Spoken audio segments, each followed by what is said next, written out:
va et ne pêche plus. Jean 8. Au verset 2, Jésus était dans le temple et enseignait le peuple. Versets 3 à 6. Alors les scribes et des pharisiens amenèrent une femme surprise en adultère et la plaça au milieu du peuple. Ils dirent à Jésus, « Maître, cette femme a été surprise en flagrant délit d'adultère. Moïse, dans la loi, nous a ordonné de lapider de telles femmes. Toi donc, que dis-tu » Il disait cela pour l'éprouver, afin de pouvoir l'accuser. Jésus connaissait les exigences de la loi. La loi de Moïse condamnait de telles personnes, femmes ou hommes, à être lapidées. Jésus savait cela. Dans Matthieu 5, des versets 17 à 19, Jésus dira « Ne croyez pas que je suis venu pour abolir la loi ou les prophètes. Je suis venu non pour abolir, mais pour accomplir. Car je vous le dis en vérité, tant que le ciel et la terre ne passeront point, il ne disparaîtra pas de la loi un seul iota ou un seul trait de lettre, jusqu'à ce que tout soit arrivé. Celui donc qui supprimera l'un de ces plus petits commandements et qui enseignera aux hommes à faire de même sera appelé le plus petit dans le royaume des cieux. Mais celui qui les observera et qui enseignera à les observer, celui-là sera appelé grand dans le royaume des cieux. » Toujours dans Matthieu 5, en continuant, Jésus nous dit que la loi est encore plus exigeante que ce qui est écrit. Il donnera des prescriptions qui vont dépasser la loi écrite. En disant « Vous avez appris qu'il a été dit », il cite un extrait de la loi et rajoute « Et moi, je vous dis », en donnant des prescriptions encore plus élevées.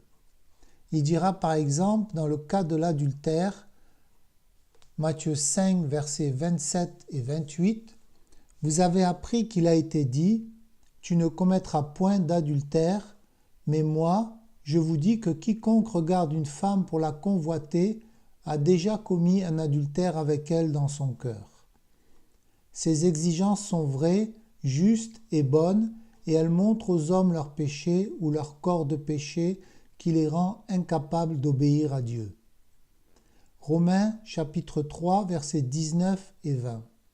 Or nous savons que tout ce que dit la loi, elle le dit à ceux qui sont sous la loi, afin que toute bouche soit fermée et que tout le monde soit reconnu coupable devant Dieu. Car nul ne sera justifié devant lui par les œuvres de la loi, puisque c'est par la loi que vient la connaissance du péché. Il dira au dernier verset de Matthieu 5, verset 48, « Soyez donc parfaits comme votre Père céleste est parfait. » Jésus dit la vérité, il ne donne pas de commandements irréalisables, il ne fait pas de souhaits utopiques, ce qu'il dit est vrai. Il savait qu'il y a une solution pour être en accord avec la loi, avec Dieu, une solution pour être parfait comme son Père céleste est parfait. Revenons à Jean chapitre 8. Tous ceux qui ont une culture chrétienne connaissent la réponse de Jésus aux scribes et aux pharisiens. Jésus connaît le cœur des hommes, il sait que tous les hommes ont péché, il sait que les hommes qui accusaient cette femme n'étaient pas meilleurs qu'elle et il leur dit.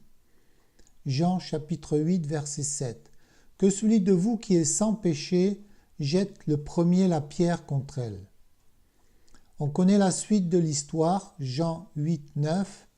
Accusés par leur conscience, ils se retirèrent un à un depuis les plus âgés jusqu'au dernier, et Jésus resta seul avec la femme qui était là au milieu. Puis au verset 11, Jésus lui dit « Je ne te condamne pas non plus, va et ne pêche plus. »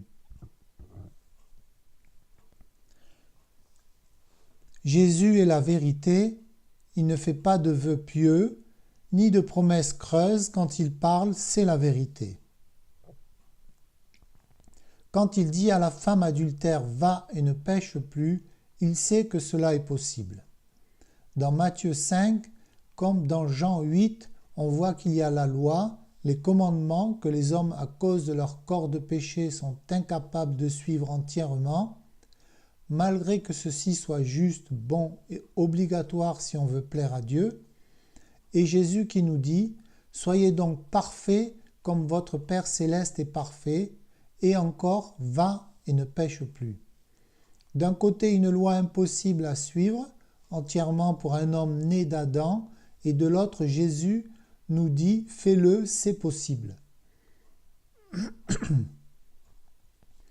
Dans le verset 12 suivant de Jean 8, Jésus nous dit comment c'est possible. Jésus leur parla de nouveau et dit « Je suis la lumière du monde, celui qui me suit ne marche pas dans les ténèbres, mais il aura la lumière de la vie. » Suivre Jésus, c'est la réponse aux hommes qui veulent marcher dans la lumière, sans péché. Marcher dans la lumière est incompatible avec le péché. Marcher dans la lumière est synonyme de marcher sans péché. La lumière du monde, Jésus donne le pouvoir à tous ceux qui le suivent de tout leur cœur de devenir enfants de Dieu. Jean 1, 12 et 13, « Mais à tous ceux qui l'ont reçu, à ceux qui croient en son nom, elle a donné le pouvoir de devenir enfants de Dieu, lesquels sont nés non du sang, ni de la volonté de la chair, ni de la volonté de l'homme, mais de Dieu. » 1 Jean 1,8 « Mais si nous marchons dans la lumière, comme il est lui-même dans la lumière, nous sommes mutuellement en communion, et le sang de Jésus son Fils nous purifie de tout péché. » On peut aller encore un peu plus loin dans Jean 8, versets 34 à 36. Jésus nous dit « En vérité, je vous le dis, leur répliqua Jésus, quiconque se livre au péché est esclave du péché. Or l'esclave ne demeure pas toujours dans la maison. Le Fils y demeure toujours. Si donc le Fils vous affranchit, vous serez réellement libres. Beaucoup pensent qu'on se retrouvera tous au paradis, comme l'a chanté un fameux chanteur français, mais c'est impossible et ce n'est pas ce que dit Jésus. Si vous êtes esclave du péché, vous ne demeurerez pas toujours dans la maison. Tant que vous le cherchez marchant sous la loi, vous pouvez demeurer dans la maison un temps, mais pour y demeurer éternellement, il faut que le Fils vous affranchisse. Il n'y a pas de pécheur dans le royaume de Dieu, le pécheur ne cohabitera pas avec le saint. De plus, c'est ici et maintenant que ça se passe, il n'y aura pas de purification dans le ciel, après notre mort, que nous soyons chrétiens ou pas, si nous sommes ou demeurons pécheurs sur cette terre, nous mourrons dans notre péché. Jean 8, 21, Jésus leur dit encore « Je m'en vais et vous me chercherez et vous mourrez dans votre péché, vous ne pouvez venir où je vais. » Il leur dira un peu plus loin en Jean 8, versets 23 et 24, il leur dit « Vous êtes d'en bas et moi je suis d'en haut.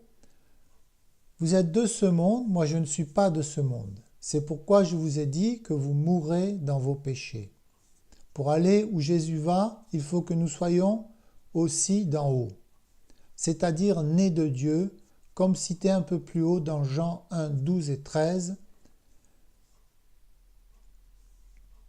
Matthieu 5, 20, « Car je vous le dis, si votre justice ne surpasse pas celle des scribes et des pharisiens, vous n'entrerez pas dans le royaume des cieux. » Que le Seigneur vous bénisse.